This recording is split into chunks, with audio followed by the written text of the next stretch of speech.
2014. Бялския град От 1989 седмица. бях аз, Бялския град, потънал в мизерия и вечен глад.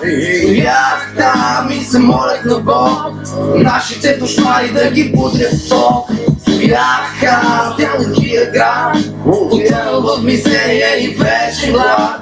Стоях там и се молех на Бог, нашите кошмари да ги будрят в ток. Хората питат за лъс и кога ще дойде той. Видяха му лицето и му скочиха на бой. Той погледна ги в очите, на тяхните ръце и каза: жал човека няма как да разбере. Хората питат за Господ и кога ще дойде той.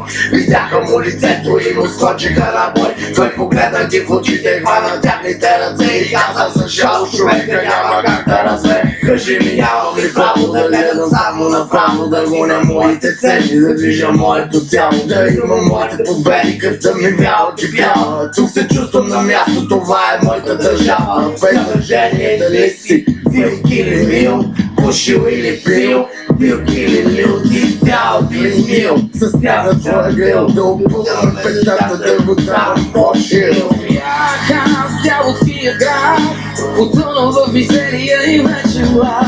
Стоях там и се молех на Бог, нашите кошмари да ги будят в ток. Стоях аз, Бялския град, потънал в мизерия и вечен глад.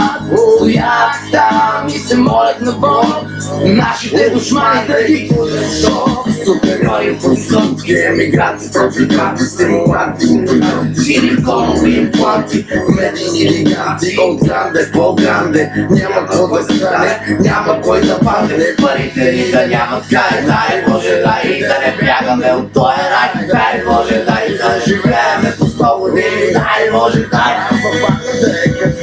дай Боже, дай. Така и преди, в нашата кухня, конта служи.